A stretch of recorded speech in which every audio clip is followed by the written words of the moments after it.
Hello everyone, वीरा classes में आप सभी का स्वागत है। जैसा कि आपको पता होगा कि हिस्ट्री की सीरीज़ चल रही है UP triple S C PET की। ठीक है, तो जो टॉपिक है वो टॉपिक है ब्रिटिश राज का अभ्युदय एवं प्रथम स्वतंत्रता संग्राम। ठीक है, तो उसके 2 पार्ट हमने ऑलरेडी करवा दिए हैं, तो आप वो जाकर ज़रूर देख लीजिए। तो यह पार्ट तीसरा है इसका। ठीक है, अब स्टार्ट करते हैं। अगर आपको लग रहा है वीडियो थोड़ा स्लो या फिर बहुत ही स्पीड में है, तो आप अपने वीडियो को स्पीड बढ़ा भी सकते हैं और अपनी स्पीड में घटा भी सकते हैं। ठीक है, तो हम जल्दी जल्दी करवाएंगे जिससे कि टाइम ज़्यादा ना लगे, क्वेश्चन ज़्यादा से ज़्यादा कर पाएँ। ठीक है, और वीडियो को आप पॉज करके अपना आंसर ज़रूर करें। अब फर्स्ट क्वेश्चन है, टीपू सुल्तान की राजधानी थी श्रीरंगपट्टनम, मैसूर, बंगलोर या भाग्यनगर? तो इसका राइट आंसर क्या हो जाएगा? ए, श्रीरंगपट्टनम। ठीक है, अगला क्वेश्चन है, क्लाइव को बंगाल का गवर्नर बनाया गया, यहाँ पे बनाया था। ठीक है, तो ए 1756, बी 1757, सी 1758, डी 1759। ठीक है, तो इसका राइट आंसर क्या हो जाएगा? सी, 1758 में क्लाइव को बंगाल का गवर्नर बनाया गया था। अगला है, भारत का प्रथम गवर्नर जनरल था।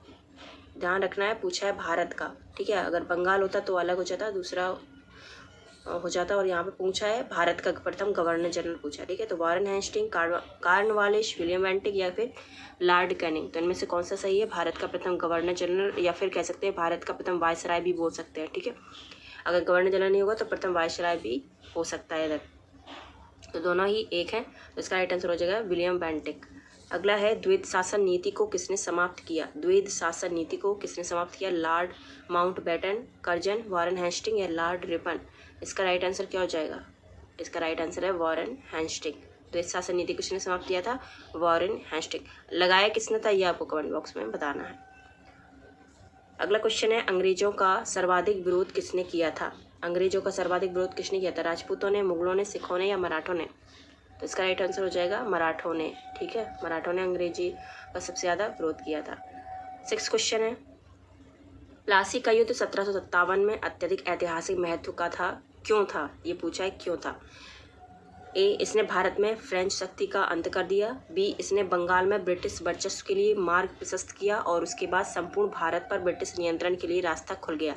सी है, एडमिरल वाटसन, कर्नल क्लाइव के अधीन सारी सेना का सफाया हो गया। डी है, सिराजुद्दौला के खिलाफ सभी विश्वासघाती मारे गए। तो आप इसमें आपको राइट बताना कौन सा है। तो बी इसका राइट आंसर हो जाएगा, इसमें कहा गया है कि इसने बंगाल में जो ब्रिटिश वर्चस्व के लिए एक मार्ग भी बना दिया था और उसके बाद संपूर्ण भारत में ब्रिटिश नियंत्रण के लिए रास्ता खुल गया था प्लासी के युद्ध से। ये क्वेश्चन भी पूछ लिया जाता है कि ब्रिटिश नियंत्रण के लिए किस युद्ध से रास्ता खुल गया था ब्रिटिश लोगों के लिए?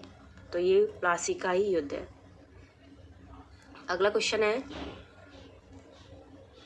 ब्रिटिश सरकार भारतीयों को आधुनिक शिक्षा देना चाहती थी, इसमें उनका उद्देश्य क्या था? ब्रिटिश सरकार जो है वो भारतीयों को आधुनिक शिक्षा देना चाहती थी, पर उसका उद्देश्य क्या था, ये आपको बताना है। भारत में अपनी राजनीतिक सत्ता की नींव सुदृढ़ करना, भारत में शिक्षा के स्तर को ऊपर उठाना, और भारत में साक्षरता का विकास करना, या फिर डी है, निरक्षर भारतीयों के अंदर व्याप्त अराजकता को दूर करना। तो इसका राइट आंसर क्या हो जाएगा? ब्रिटिश सरकार तो अपने लिए ही लोगों को शिक्षा दे रही थी, तो उसमें क्या हो जाएगा सही आंसर? ए, भारत में अपनी राजनीतिक सत्ता की नींव सुदृढ़ करना। अगला है, प्रशासनिक अव्यवस्था या कुशासन के आधार पर डलहौजी ने किस राज्य को ब्रिटिश राज्य में मिलाया? ये कल क्वेश्चन मैंने पूछा था सेकंड पार्ट में। ठीक है, तो आज ये अब आ गया है। अवध, उड़ीसा, बर्मा या संयुक्त प्रांत? पूछ रहा है कि कुशासन के आधार पर डलहौजी ने किस राज्य को ब्रिटिश साम्राज्य में मिलाया था? इसका राइट आंसर क्या हो जाएगा? 8 का अवध। ठीक है, अवध है कुशासन, एक ही ये है राज्य जिसको कुशासन के आधार पर हड़पा गया था। ठीक है, अगला क्वेश्चन है, आदि ग्रंथ किसने संकलित किया? गुरु नानक, गुरु रामदास, गुरु अर्जुन या फिर गुरु गोविंद सिंह ने? आदि ग्रंथ किसने संकलित किया था? सी, गुरु अर्जुन ने। 10th क्वेश्चन है, भारत में आधुनिक शिक्षा प्रणाली की नींव किसने पड़ी, किससे पड़ी? भारत में जो आधुनिक शिक्षा प्रणाली है उसकी नींव किसने डाली थी? ए, 1813 के चार्टर अधिनियम से, बी 1835 के मैकाले, सी है 1882 के हंटर आयोग से, या डी है 1854 के वुड के डिस्पैच से? तो इसका राइट आंसर क्या हो जाएगा? बी, 1835 के मैकाले के मिनट से। ठीक है, अगला क्वेश्चन है, निम्नलिखित का आपको सही कालानुक्रम करना है यहाँ पर कि काल कालानुक्रम का मतलब होता है कि काल के अनुसार आपको बताना है कि सबसे पहले कौन सा गवर्नर आया, फिर इसके बाद कौन सा। ठीक है, तो इसका राइट आंसर क्या हो जाएगा? पहले दिया गया है यहाँ पे रॉबर्ट क्लाइव, वेंशिटार्ड, वारन हेस्टिंग या कार्टियर। तो 11 का आपको बताना है। तो सबसे पहले तो रॉबर्ट क्लाइव आया था, ठीक है, जिसने बक्सर के युद्ध में गवर्नर जनरल उस टाइम पे यही थे। फिर इसके बाद वेंशिटार्ड आए थे, ठीक है। फिर इसके बाद आए थे कार्टियर, फिर इसके बाद वारन हेस्टिंग, ठीक है। तो इसका राइट आंसर हो जाएगा बी, रॉबर्ट क्लाइव आए, फिर इसके बाद वेंशिटार्ड, फिर कार्टियर। 12 क्वेश्चन है, भारत में ईस्ट इंडिया कंपनी की सफलता का राज था। भारत में राष्ट्रीय भावना की कमी, कंपनी की सेना को पश्चिमी प्रशिक्षण मिला था तथा उनके पास आधुनिक हथियार थे। सी है भारतीय सैनिकों में राष्ट्रीय भावना का अभाव, और डी है उपयुक्त तीनों। तो बताना कि ईस्ट इंडिया कंपनी की सफलता का राज क्या है। तो 12 का क्या हो जाएगा? डी, तीनों ही सही है। भारत में राष्ट्रीय भावना की कमी थी, इसलिए उन्हें सफलता मिली। कंपनी की सेना को पश्चिमी प्रशिक्षण मिला हुआ था और उनके पास आधुनिक हथियार भी थे, ठीक है। भारतीय सैनिकों में क्या था उस टाइम पे? राष्ट्रीय भावना का अभाव भी था। इसलिए ये तीनों ही कारण थे जिसकी वजह से ईस्ट इंडिया कंपनी भारत में सफल रही, ठीक है। 13 क्वेश्चन है, भारत में निम्न वायसरायों में से किसके काल में Indian penal code, civil procedure code, criminal procedure code पारित किए गए? तो किस वायसराय के काल में किया गया ये तीनों code? Indian penal code, civil procedure code और क्रिमिनल प्रोसीजर कोड, ये तीनों ध्यान रखना है, हो सकता है एक पूछ लिया जाए। तो इसका राइट आंसर क्या है? Lord Canning. 14 है, निम्नलिखित में से ब्रिटिश सरकार का वह गवर्नर जनरल कौन था जिसने भारत में डाक टिकट शुरू किए थे? Lord Dalhousie, William Bentinck, Lord Canning, Lord Auckland. तो इसका राइट आंसर क्या हो जाएगा? 14, लॉर्ड डलहौजी, ठीक है। मुंबई से थाने तक जो रेलवे है इन्हीं ने ही शुरुआत की थी इसको चलाना। 15 है, सती प्रथा का अंत करने तथा ठगी को समाप्त करने का श्रेय किसको जाता है? Lord Dalhousie, Lord William Bentinck, या सी लॉर्ड ऑकलैंड, या फिर डी लॉर्ड कैनिंग। तो इसका राइट आंसर हो जाएगा बी, लॉर्ड विलियम बेंटिक। सती प्रथा का अंत किया था उन्होंने और ठगी को भी समाप्त किया था।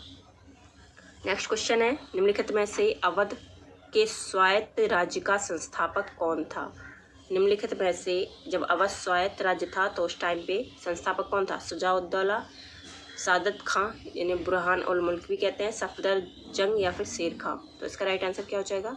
16 का बी, सादत खां, बुरहान उल मुल्क। अगला है 17 है, निम्नलिखित में से किसने मीर कासिम तथा शुजाउद्दौला के साथ मिलकर अंग्रेजी ईस्ट इंडिया कंपनी पर युद्ध घोषित किया और वे बाद में बक्सर के युद्ध में अंग्रेजों से पराजित हुए? तो इसका राइट आंसर क्या हो जाएगा? अच्छा, ऑप्शन देख ले, जहांदार शाह, फर्रुखशियर, मोहम्मद शाह या शाह आलम द्वितीय। तो इसका राइट आंसर हो जाएगा 17 का डी, शाह आलम द्वितीय, ठीक है।